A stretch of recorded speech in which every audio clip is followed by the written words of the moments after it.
How's it going, everybody? Welcome back to the channel and welcome to my video for the Frostbitten Heart Gemma Autobomber build. This Autobomber build will be revolving around using Icy Ring. In this video, I'm going to be detailing you how to make the build. Keep in mind that the purpose of this build is going to be for people who are in the early to late game stages of late game. So you're not at that point where you're crafting too much gear, but you got enough currency to craft a little bit of gear, and maybe you found a few drops, but you're just kind of just starting a build. But before we dive on into the build, don't forget to like as well as subscribe to the channel. I'm going to be bringing you more build guides like this, as well as playing games like Diablo 4, Path of Exile, build for pretty much anything ARPG. So go ahead and hit that subscribe button and yeah, stay tuned. So the first thing I really want to stress when it comes to this build is it's actually really good, at least in this point of the game, it's really good at killing mobs, trash mobs, but it's not necessarily the best at bossing in the moment, as we do not have the damage to effectively kill bosses super fast, because that's the nature of the build. The build is relatively cheap. You're going to be paying less than, I say, 20 FE, but I think that's on the high end. I think precise cast while channeling did go up a bit. That's going to be the bulk of this build, but the rest are optional and or relatively easy to find. And to be quite frank, you're probably not going to be spending more than 15 FE for this starter build. So here we go with the build. I'm going to be going over the skill, the gear, and the talents. One thing I want you to keep in mind is overall the expense of this build is less than 20 FE. At least for me, it was like 15 when I started this. So it's going to be relatively cheap because 20 FE is really not much at all. But we're going to go off and start with the most important thing, and the thing that's actually going to be the most costly is going to be your cast when channeling setup. Now keep in mind you can use a non-precise, but I would highly recommend you get a precise, as you'll get more damage out of your links. But yeah, this is going to be your setup. We're going to do precise cast when channeling. I got this one for 5 FE. The last time I checked it was 10. So this will be your most expensive thing. Use a normal cast while channeling, or maybe just use another skill setup. And then once you're ready to go into this Autobomber setup, go to get the precise. We want Ring of Ice attached to that. We go with cold penetration. Added cold damage. Now you can add what's it called, overload, if you're going with a focus blessing type build, as it will give you a lot of damage, but I just went with added cold damage because I don't do focus blessing. Next is crit strike damage increase, as well as crit strike chance increase, and we're going to be using crit with this build. That's going to be one of the ways we scale the damage. Now let's go to the actual thing that's going to be channeled, and that's going to be the Path of Fire, a Path of Flames. This is a channeled ability. Keep in mind, one thing that's important is cast while channeling has a 0.2 second downtime. So you want your Path of Flames to be casting the charges, or the like the ramp up of it, every 0.2 seconds. That's kind of the biggest thing, because you want to increase your cast speed. So that's why you'll see a lot of these links are cast speed focused. So quick mobility, it gives attack and cast speed for the supported skill. Efficient cast, again, more additional cast speed. We use guard because we're going to be using this ability at all times anyway, so why not get some barrier.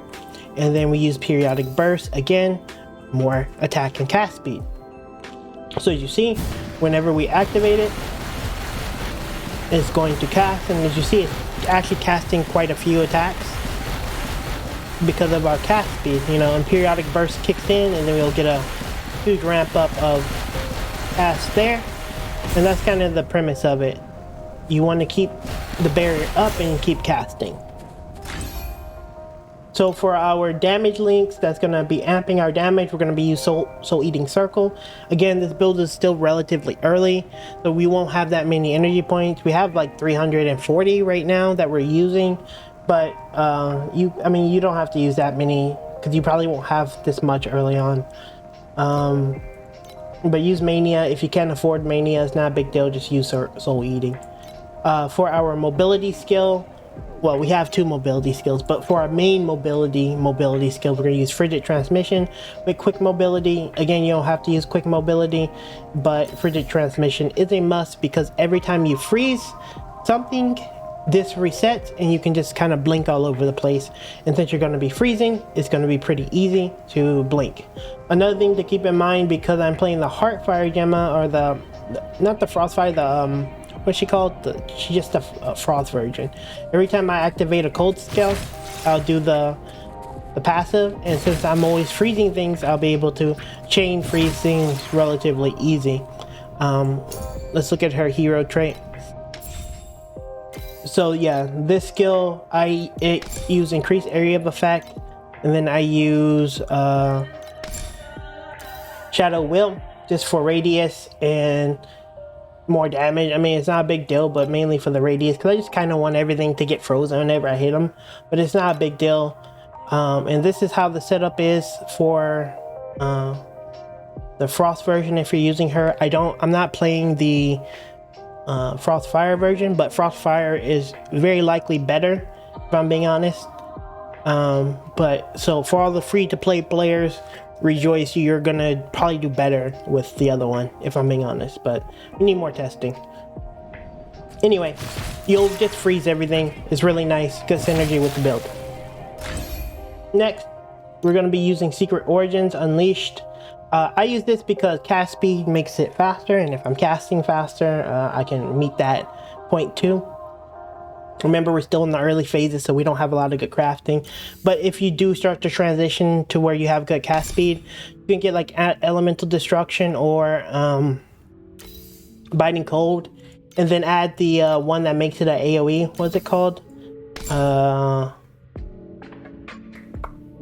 Something like Terria or something. It just makes it an AoE. You can use that. Well, I can't look at it because I'm using Secret Origins, but another alternate setup could be something like this, and then change it to Terrain of Malice, and then you can make it a AoE around you and like amp damage if you want to, and it'll synergize well with your Soul Eating Circle.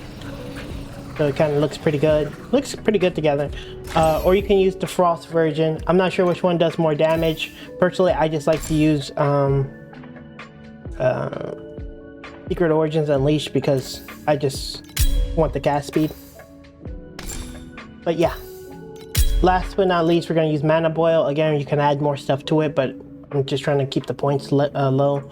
Mana Boil is just going to give you increased spell damage, but it consumes a portion of your mana per second. It's a percent base, but you should be able to offset pretty easy with your auras. And speaking of auras, let's go to the aura setup. And keep in mind, this is what I personally like, but you're going to have other things. I use Elemental Amp. Honestly, you can just go straight into Frigid Domain if you want.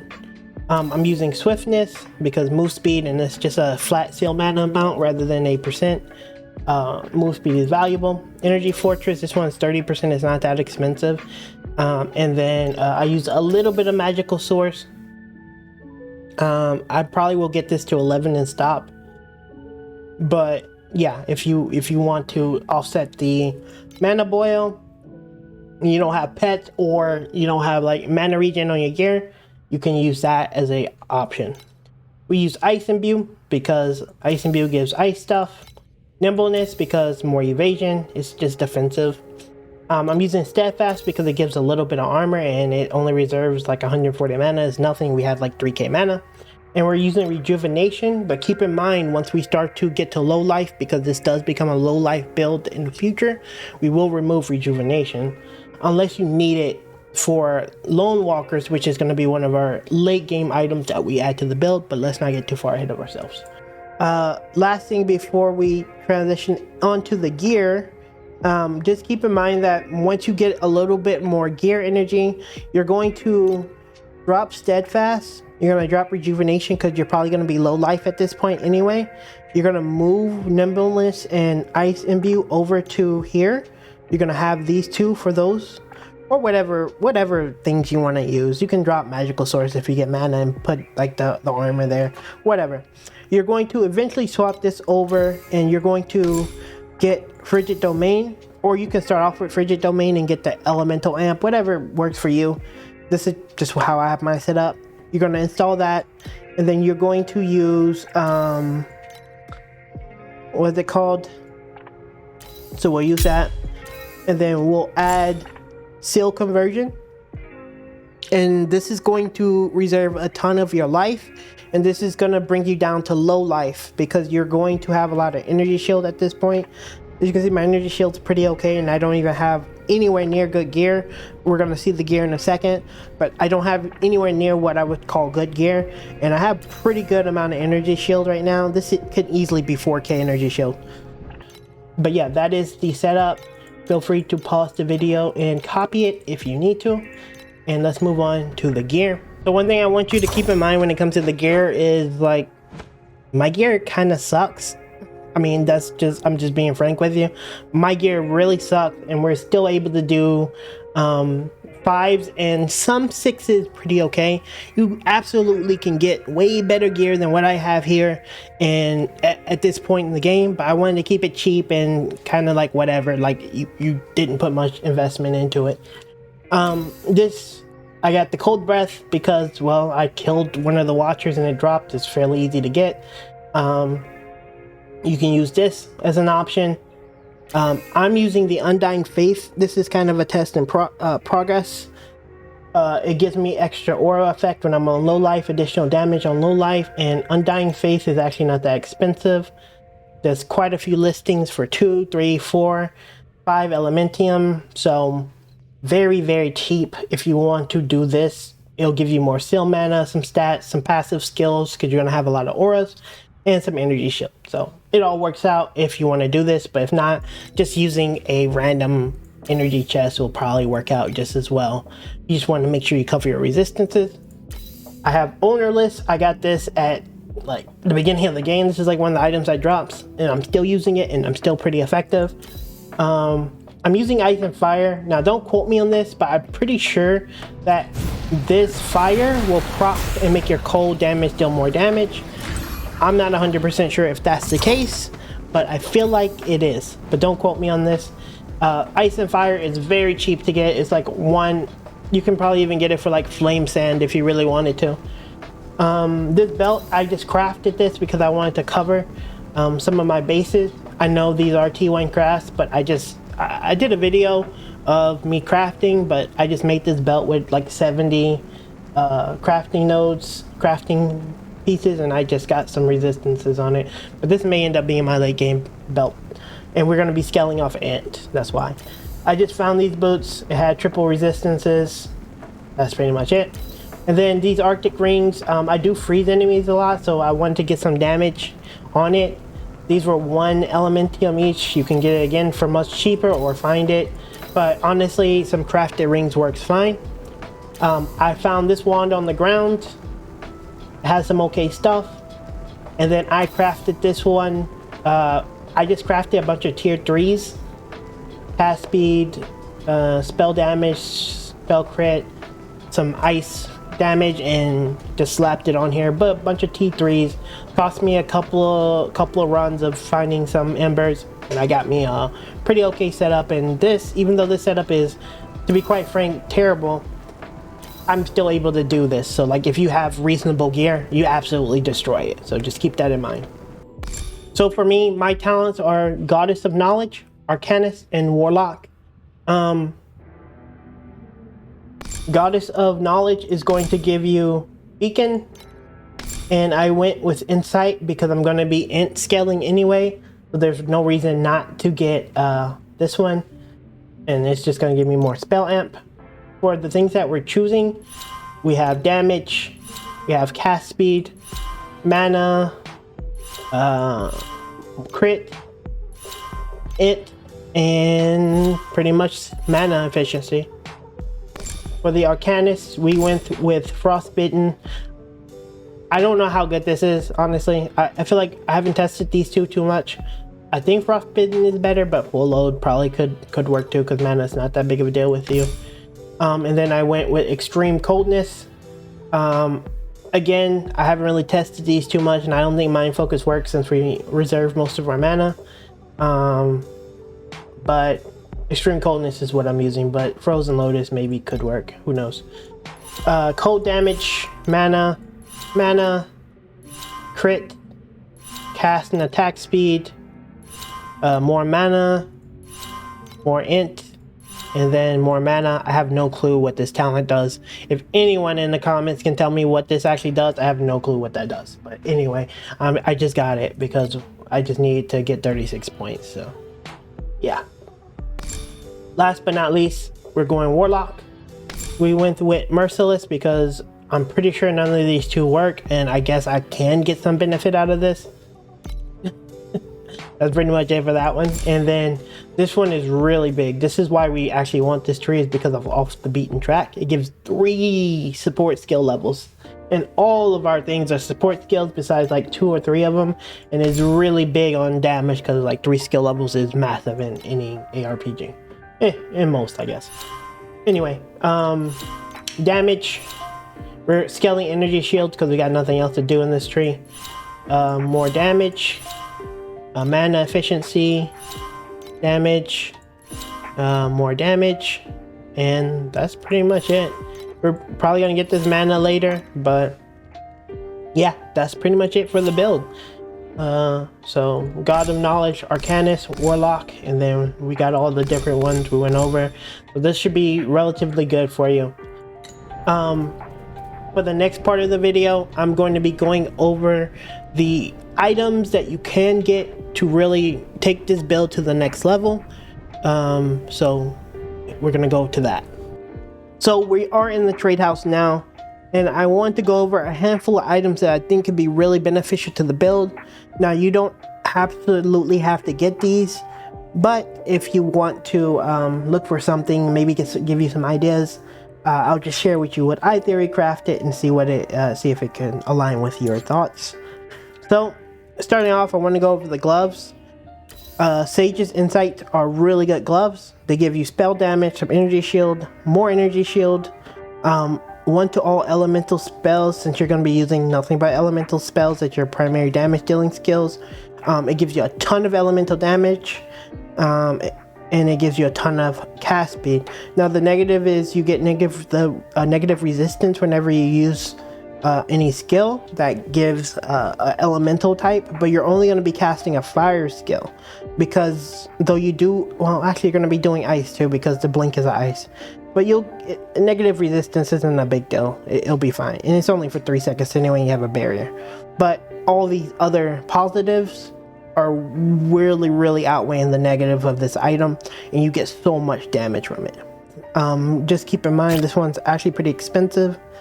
So 80, 50, 80, 100. So keep in mind that this one is a little bit on the mid to late game that you'll be using this, but this is an option. Next one is actually a Dex Boots, and that is called the Lone Walker. Now this one's going to be, in my opinion, the most expensive one you're going to have. I'm pretty sure this is the most expensive. It gives you Dex, which is kind of wasted, but it's whatever. It gives you 20% move speed, and then 40% move speed when there are no allies nearby. Since you don't have any allies, you're not a summoner, you will have 40% move speed as well. The big thing about this is you're gonna get aura effect. So you can get up to 70% aura effect when you have 8 or more auras. But it'll be between these two numbers depending on the pair of boots. And 70% of aura effects is absolutely massive, because you almost get double the value of an aura. And since every single thing you have is aura, it's gonna be really big for damage. Keep in mind though, this thing is giga expensive. Giga expensive. You're gonna be paying a lot for this one. So yeah. For my next trick, I want to show you a wand that I thought may be okay. Jumbo Ice could be a good option. It gives you a ton of mana, spell damage per Focus Blessing. Keep in mind that you may actually scale your damage with Focus Blessing sometime down the tree. So if you do, here could be a good option for Focus Blessing based characters. It gives you that cast speed too, and then more cold damage whenever you have Focus Blessing, and more crit whenever you're playing Focus Blessing, and then you get more Focus Blessing stack. but you're unable to regen whenever you get max focus blessing, but that's super whatever. Keep in mind this one's another pretty expensive option. You're gonna be 99 to 100. What is this maniac putting this one up for? Oh boy, that one's crazy. Wow, that's a crazy good one. That price is crazy too though. But anyway, yeah, it's gonna be pretty expensive. Oh, rings. Relentless Glacier, super big. This one's like 50, I think it is. But you get percent mana, you get a ton of intelligence, and again, this is gonna be an int scaled base build. It gives you some resistances, that's whatever. But you get additional damage against enemies that are frostbitten. Everything is always frostbitten, and then you inflict additional frostbites on hit.